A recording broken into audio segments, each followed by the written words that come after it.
Esto es The Legion Channel. O sacrum convivium, o sacrum convivium, o sacrum convivium. Desde el año 1246 y por iniciativa de una mujer religiosa en la ciudad de Lieja, comenzó a celebrarse en la Iglesia Católica Romana la fiesta del Corpus Christi. Primero fue una celebración local y después se convirtió en una celebración universal. Una celebración que en algunos periodos de la historia de la Iglesia fue de muchísima importancia, con procesiones solemnes, con el Santísimo Sacramento bajo palio, acompañado de todo el clero y del pueblo fiel, en los poblados y ciudades más diversas, con las calles alfombradas de flores, con los balcones embanderados y personas tirando pétalos de flores al paso del Santísimo Sacramento. Hoy día, mucho de eso se ha opacado por distintas circunstancias. Sin embargo, seguimos conservando la fiesta del Santísimo Cuerpo y Sangre de nuestro Señor Jesucristo. Y de aquella época también, del siglo XIII, hay una oración o una antífona atribuida tradicionalmente a Santo Tomás de Aquino, conocida como O Sacrum Convivium. Muchos compositores le han puesto música y tenemos una cantidad de motetes y de expresiones musicales con esta letra que son muy bonitas. La oración dice así: O Sacrum Convivium in quo Christus sumitur, recolitur memoria passionis eius, mens impletur gratia et future glorie nobis pignus datur. Oh sagrado banquete en el que recibimos a Cristo. Hacemos memoria de su pasión. El alma se llena de gracia y se nos da un anticipo de la gloria futura. Banquete. Si bien es cierto que hay toda una teología sacrificial de la Eucaristía surge como un banquete, en una cultura de banquetes, porque del siglo III a.C. al siglo III después de Cristo, de Alejandro Magno a Constantino más o menos, en el Imperio Greco-Romano estaba la costumbre, entre la gente pudiente por supuesto, de banquetear en las cenas con amigos. Una vida muy dura, bastante rutinaria, y entonces cortaban esta monotonía con los banquetes. Se juntaban a cenar, grupo de 9 personas más o menos, no más. Esos banquetes se hacían alrededor de las 3 de la tarde, 3, 4 según la época del año, y duraban unas cuantas horas. Era la comida fuerte del día. Primero se comía tomando agua o hidromiel y después comenzaban las libaciones, el vino, que aflojaba, que desinhibía y que permitía tratos más íntimos, más amigables. Según fuera el tipo de compañía que uno tenía, en ese momento, llamado simposio, podía haber divertimentos, podía haber conversaciones filosóficas o celebraciones litúrgicas. Y así nace la Eucaristía cristiana, en este ámbito del banquete simposio. Primero estaba el ágape, la comida fraterna, y después se hacía memoria del Señor. Y se recordaba lo que Él había pedido en su última cena. Hagan esto en memoria mía. Entonces, la idea del banquete es fundamental en la Eucaristía. un banquete al que todos somos convidados. Tomen y coman todos, tomen y beban todos, felices los invitados a la mesa del Señor. Bueno, qué lindo. Por gracia de Dios somos invitados a este banquete. En este banquete hacemos memoria de la pasión. Esta memoria, esta anamnesis, no es solamente un recuerdo de un acontecimiento histórico, sino un recrear, un volver a dar vida, un asociarnos al misterio de la pasión de Jesús. Pasión que no son solamente las 2 o 3 horas que estuvo colgando del madero hasta que expiró. Pasión que compromete toda la existencia del Hijo de Dios encarnado. Y dentro de esa existencia pasional hay una gran pasión, la pasión por el reino, que nadie quede fuera. Vengan a mí todos los que están cansados y agobiados, y yo los aliviaré. Carguen con mi yugo, que es ligero, que nadie quede fuera. El Señor que sale a buscar a justos y pecadores, y que invita a todos a compartir su mesa. Pensemos, por ejemplo, los relatos de las multiplicaciones de los panes. 6 relatos tenemos en los 4 evangelios de multiplicación de los panes, donde el Señor, que no tiene dónde reposar la cabeza, brinda un banquete al aire libre. Y comen 5.000 o 4.000 varones, según el relato, sin contar mujeres y niños. O sea, una gran cantidad de personas, y todos comen hasta saciarse, y todavía sobran canastas. Hermoso pasaje eucarístico que habla de la pasión del Señor para que nadie quede fuera. El alma se llena de gracia, y claro, ¿cómo no nos vamos a llenar de gracia si comemos a aquel que es la fuente de la gracia? En la teología agustiniana hay 2 formas de entender el misterio de la Eucaristía. Una que va más por el lado de lo simbólico. La Eucaristía es símbolo de el Señor. Recibimos el sacramento del Señor. Por eso San Agustín, por ejemplo, compara recibir la Eucaristía con el maná del desierto. Dice que también los que recibieron el maná de algún modo entraron en comunión con el Señor, un modo misterioso. Y también Agustín, al comentar el capítulo 6 del Evangelio de Juan, dice: no preparen los dientes y el estómago, porque ustedes ya han comulgado con la fe. Con la fe recibieron al Señor, ahora van a recibir el sacramento. Esta sería, digamos, la línea eucarística simbólica en Agustín. Pero también tiene otra línea, la línea eucarística realista, donde dice que el Señor está realmente en las especies consagradas. Cuando sobre el pan y el vino se pronuncian las palabras del Señor, ahí Él se hace presente. Y por eso nosotros, que somos el cuerpo de Cristo, como iglesia, podemos recibir el sacramento del cuerpo de Cristo. Por eso Agustín dice: sean coherentes con el amén que dicen. El cuerpo de Cristo, amén. Cuando la mayoría de nosotros hoy día vamos a comulgar y nos dicen el cuerpo de Cristo, pensamos que el ministro se está refiriendo a la hostia consagrada. Pero en el pensamiento de Agustín, el cuerpo de Cristo es el que va a recibir el sacramento del cuerpo de Cristo. Entonces, si yo soy cuerpo de Cristo, porque estoy en comunión con mis hermanos, porque estoy en comunión con toda la iglesia, incluso con aquellos que a lo mejor ven las cosas de un modo un poco distinto o practican de una forma distinta la misma fe, digo amén, porque estoy en comunión. Soy el cuerpo de Cristo, me reconozco cuerpo de Cristo unido, un miembro de ese cuerpo unido, y por eso recibo el sacramento. El alma se llena de gracia y se nos da un anticipo de los bienes futuros, porque recibimos sacramentalmente a aquel que contemplaremos por toda la eternidad. Estamos en la misma barca y vamos hacia el mismo puerto.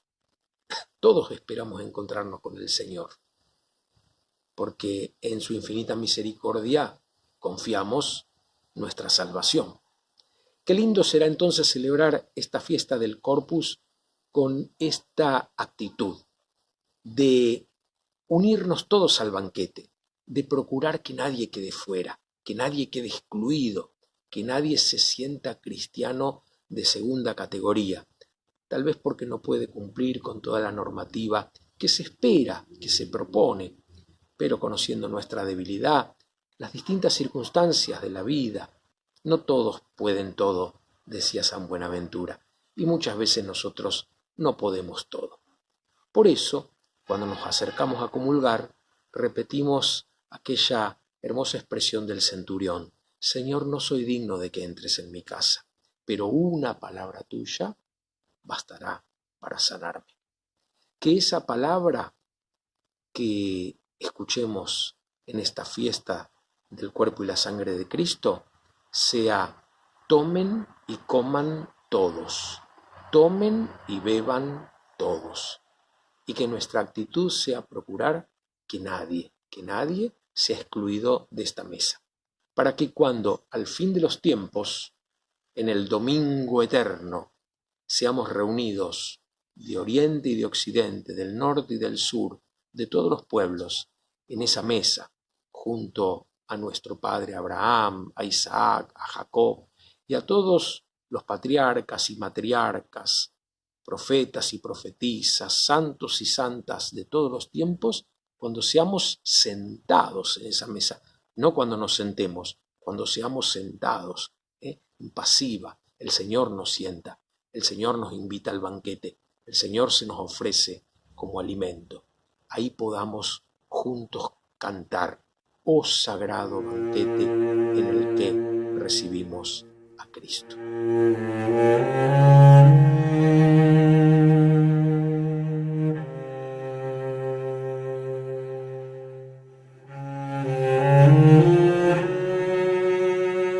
El redactor del Evangelio según San Mateo termina su narración poniendo en boca de Jesús esta hermosa promesa: yo estaré siempre con ustedes hasta el fin del mundo.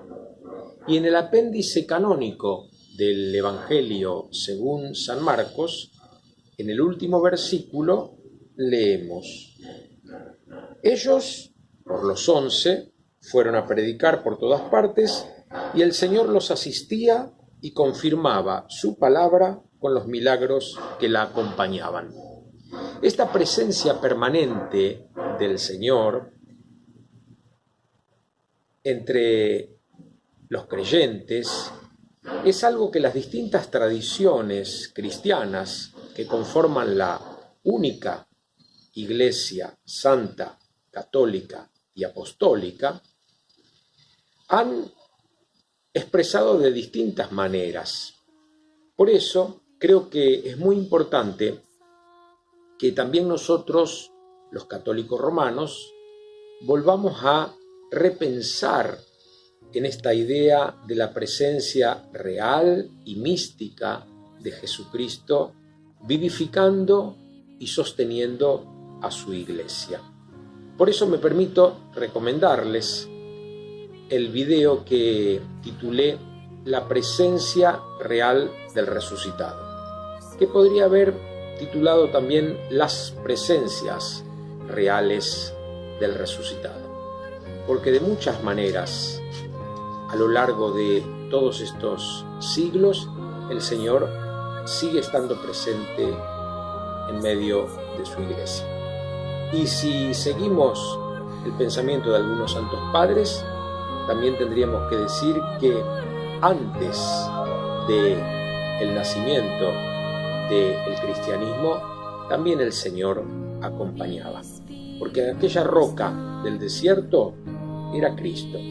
Porque aquel maná que comían ya de alguna manera hacía que se entrara en comunión con Él. Por eso me permito recomendarles para que reflexionen, para que piensen, para que discutan este video, la presencia del Señor resucitado.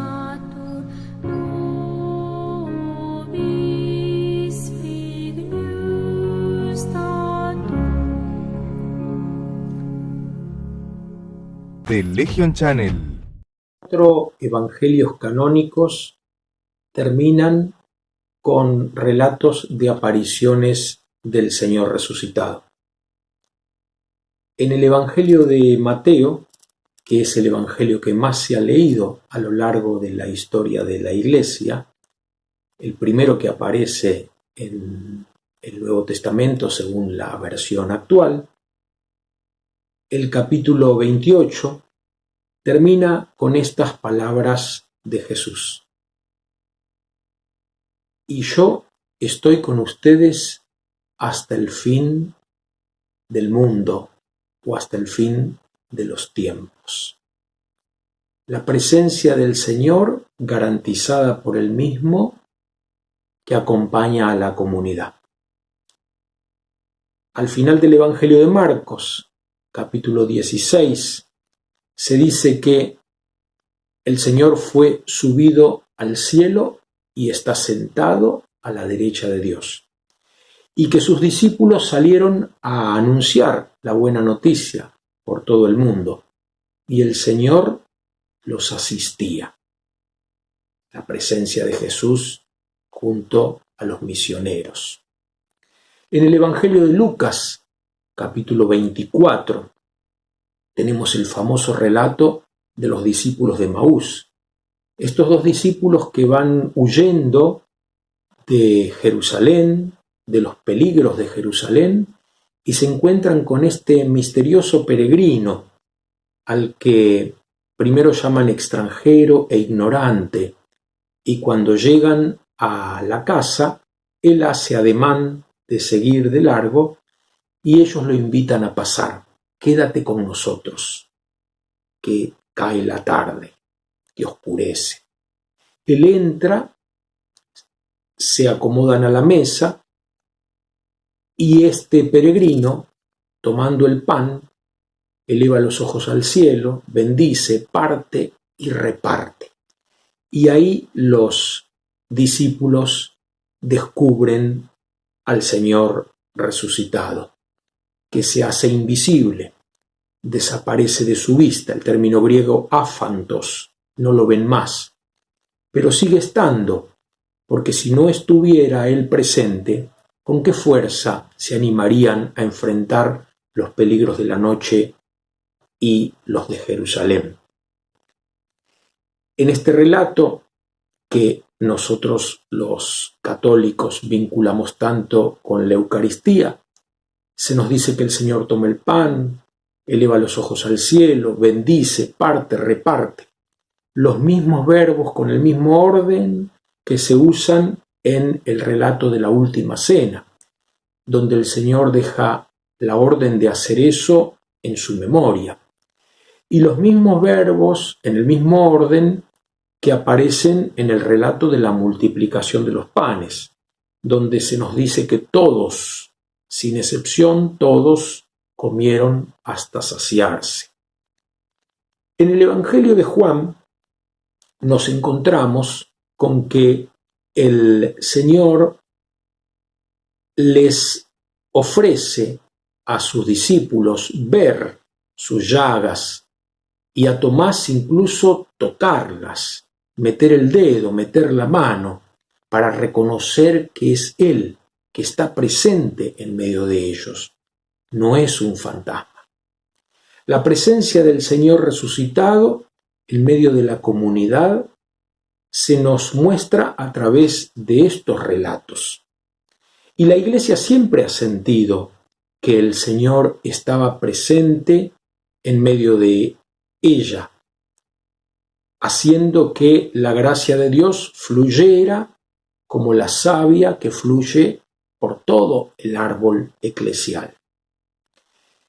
Los católicos romanos tenemos un culto especial por la Eucaristía.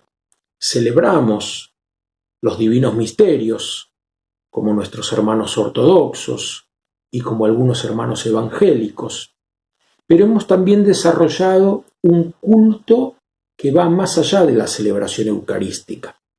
La adoración eucarística, la comunión fuera de la misa, las procesiones eucarísticas, la celebración del Corpus Christi, los congresos eucarísticos, son formas de culto eucarístico que van más allá de la celebración.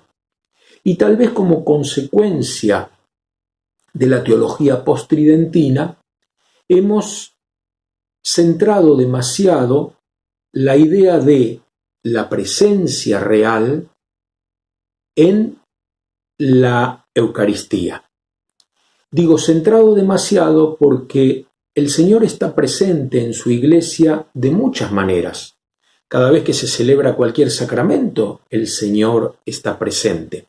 Como dice Agustín, no te hagas problemas si el que te bautiza es borracho o es un fornicario, porque el que bautiza es Cristo. Los sacramentos son administrados por el mismo Cristo, a través de los ministros ordenados por la Iglesia, pero es Cristo el que distribuye los sacramentos. El Señor se hace presente cada vez que leemos la palabra. En el Concilio Vaticano II ha vuelto a repetir esto que decían los padres de la Iglesia. El único Cristo se distribuye en dos mesas, la mesa de la palabra, la mesa de la Eucaristía. Y el mismo Jesús, en el Evangelio, más de una vez nos habla de diversas formas de presencia. Cuando dos o más se reúnen en mi nombre, yo estoy presente en medio de ellos. Cuando alguien acepta a uno de estos pequeños, a uno de estos niños en mi nombre, a mí me recibe. Mateo 25, 31 y siguiente. Tuve hambre y me diste de comer, tuve sed y me diste de beber. Estaba desnudo y me vestiste, enfermo, preso y me visitaste, de paso y me alojaste. ¿Cuándo hicimos esto? Cada vez que lo hicieron con uno de mis hermanos más pequeños, lo hicieron conmigo. Todas presencias reales de Jesús. El hecho de que los católicos romanos tengamos un culto especial por la Eucaristía no debe opacar de ninguna manera las otras presencias, porque ignorar las otras presencias sería recortar la presencia continua del Señor, que prometió: siempre estaré con ustedes, siempre estoy con ustedes. En el capítulo 20 del Evangelio de Juan, cuando se nos narra la aparición del resucitado a la Magdalena, dice que María se da vuelta, ve a Jesús, pero no lo reconoce. Tal vez eso puede pasarnos a nosotros, que estamos tan acostumbrados a verlo en una de sus manifestaciones que nos cuesta descubrirlo en las demás. Pero si no somos capaces de descubrirlo en las demás presencias reales, lamentablemente Él puede estar a nuestro lado y nosotros no verlo.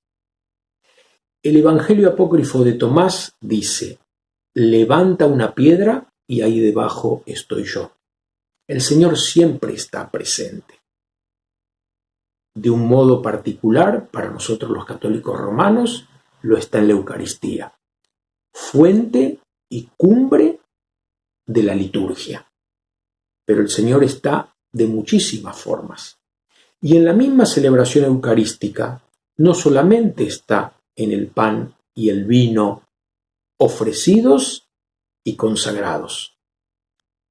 Nosotros nos ponemos de pie al comenzar una celebración, no porque entra el celebrante, porque cuando entra el que preside la celebración y no el celebrante, porque quien celebra es la comunidad, presidida por un ministro ordenado, cuando entra el ministro ordenado, la comunidad toma conciencia de la presencia del Señor y por eso se pone de pie. Si el Señor no estuviera presente, no podríamos celebrar la Eucaristía. Para terminar, quisiera comparar dos ideas, una de San Ambrosio con una de San Agustín, con respecto a la recepción de la Eucaristía y el amén que nosotros decimos. Ambrosio dice: cuando tú dices amén, estás reconociendo que las palabras del Señor son eficaces. Esto es mi cuerpo, esta es mi sangre. Tu amén significa que estás de acuerdo con su presencia en las especies consagradas. Agustín interpreta de otra manera ese amén. Dice, ustedes comen lo que son. Son el cuerpo de Cristo, por eso pueden alimentarse con el sacramento del cuerpo de Cristo. Que tu amén sea coherente. Si no estás en la unidad, si no respetas a tus hermanos, si no valoras la diversidad de los miembros del cuerpo, tu amén puede ser hipócrita. Y podés estar mordiendo el sacramento, pero no comulgando. Y esto lo dice San Agustín. Ojalá que este tiempo que nos toca vivir, en donde la mayoría de nosotros no podemos participar de la Eucaristía y extrañamos esa celebración en la que nuestro cuerpo participa de forma activa, ojalá que esta experiencia de desierto, ojalá que esta experiencia de destierro litúrgico, podríamos decir, nos sirva para revalorizar otras presencias reales del Señor que siempre está en medio de nosotros. Yo estoy con ustedes hasta el fin del mundo, dice el Señor resucitado.